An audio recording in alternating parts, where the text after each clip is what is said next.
few weeks ago, a harrowing incident unfolded as I made my way home from my friend's apartment late at night. Our apartments were a mere 5 minutes apart, and our habit of hanging out often meant I was quite familiar with the route. It must have been around 1 a.m., and the roads were eerily quiet, devoid of any other cars. Departing from the tranquility of my friend's apartment road, I transitioned onto a busier road that would take me about a mile to reach my apartment complex. A simple left turn awaited me at the end of this route. As I ventured onto this busier road, its emptiness struck me. No other vehicles in sight. Approaching an intersection, a red light greeted me. To my left, on the little concrete median between my lane and the opposite direction, stood a man. It was peculiar for someone to be there at such an hour, especially considering he wasn't crossing the road. He simply stood in the middle, awaiting something. As I came to a stop at the red light, the man, less than 10 feet away, walked over and positioned himself right outside my driver's window. Curiosity and unease intertwined as he knocked, prompting me to roll down my window slightly.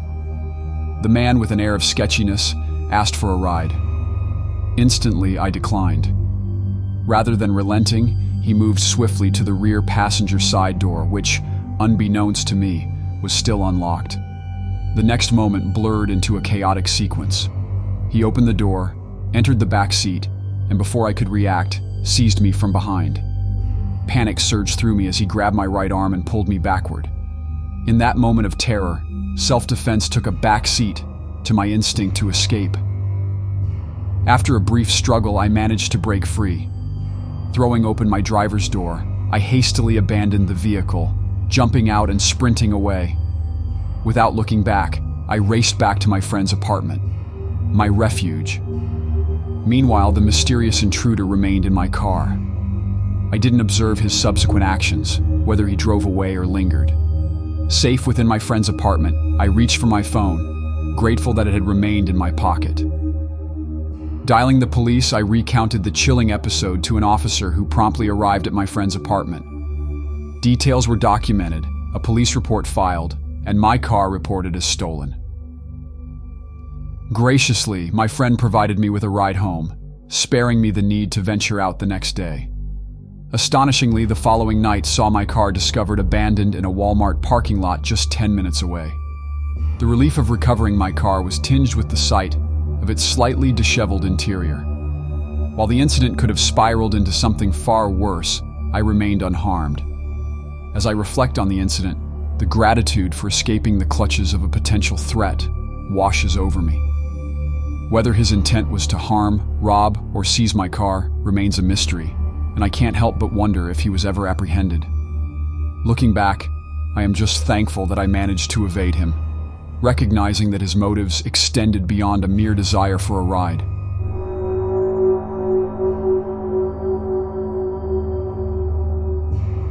This story takes me back to April 2015 when I was just 16 years old, eagerly preparing to take my driving test. Having acquired my permit a few months earlier, I was engaged in behind-the-wheel classes. A friendly instructor, equipped with a special car featuring a passenger side brake, guided me through three-hour sessions to ensure I was ready for the upcoming test. On the night of this particular tale, it marked my third and final session with the instructor. Commencing around 6 p.m., we embarked on a drive through various roads, practicing and reviewing maneuvers. As the clock ticked towards 8 p.m., the sun began its descent, casting a darkness that set the stage for an unexpected turn of events. Our journey led us to a quiet and deserted park, accompanied by an adjacent, empty parking lot. I had no familiarity with the area, making it all the more intriguing. Directed to park the car, my instructor stepped out, setting up small orange cones as makeshift parking guidelines. With the stage set, we commenced practicing parking maneuvers. Situated at one end of the not-so-spacious parking lot, the area was surrounded by mostly quiet residential streets. Engrossed in my parking exercises, a car appeared down one of the streets and entered the parking lot. While it parked at the far end, I paid minimal attention, assuming it to be an ordinary occurrence. Minutes later, another car entered the parking lot, stopping at a closer distance to us. My instructor casually remarked about the oddity of their presence, given the darkness. Despite the unusualness, I continued focusing on perfecting my parking skills. As time passed, one of the cars abruptly backed out of its parking space. Initially thinking it would exit the lot, it instead drove behind us, stopping only a few feet away. The situation perplexed both me and my instructor. Wondering about their intentions, my instructor decided to investigate, instructing me to wait in the car. As my instructor approached the car behind us, I anxiously waited, looking straight ahead. Suddenly, my instructor returned much quicker than anticipated, displaying a sense of panic. He urgently instructed me to leave the parking lot, disregarding the cones. Though confused, I followed his instructions, and the car behind us trailed along. Only later did my instructor reveal the cause of his alarm. The man in the car behind us had a gun. The revelation heightened my fear, especially since I was the one behind the wheel. Following my instructor's guidance, we made our way to the police station, the two cars tailing us the entire journey. They made no attempt to overtake or harm us. Upon reaching the police station, I parked the car, and the two cars following us continued without stopping. We reported the incident, cutting the driving lesson short. My parents were called, and I was picked up, relieved to be safe.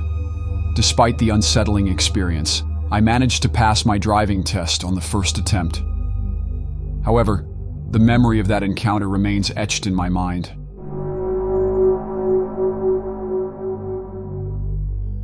Late one night, just 4 months back, I found myself cruising through the city in my trusty sedan.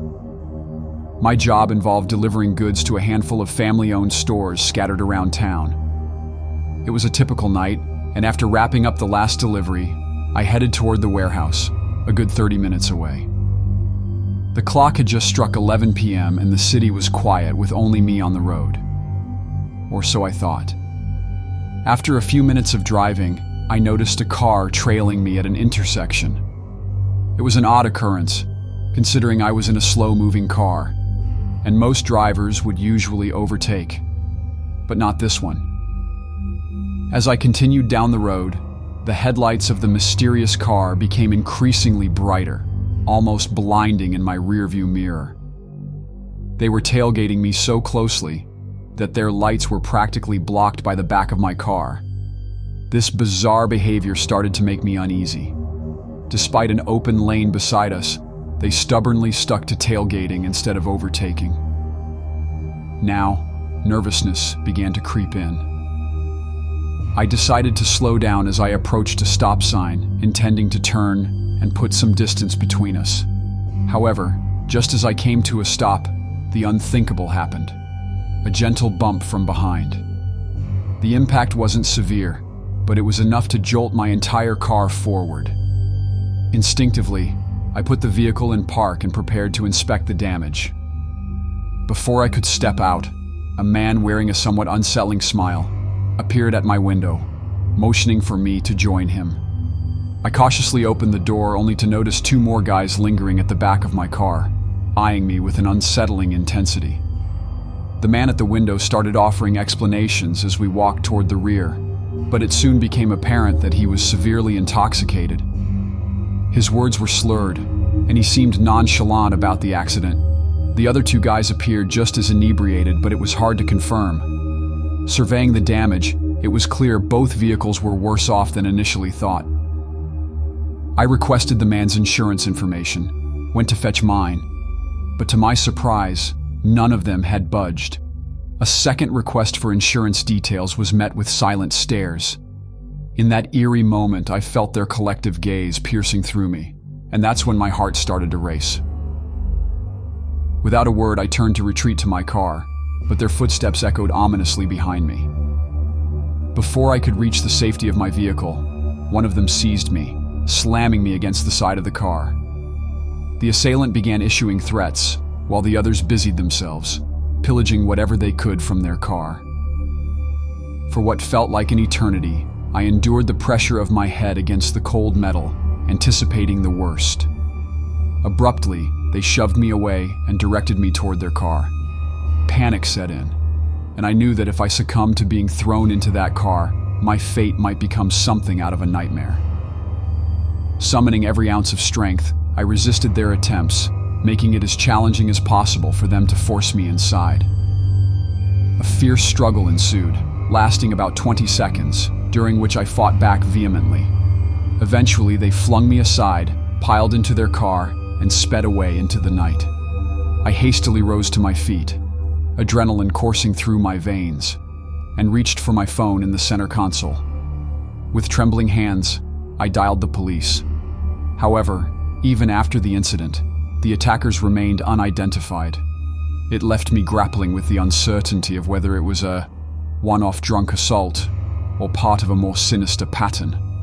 The motives behind their attempt to coerce me into their car remain shrouded in mystery. Despite the lack of clarity, the chilling reality of what could have unfolded looms over the incident, etching itself into the darkest corners of my memory.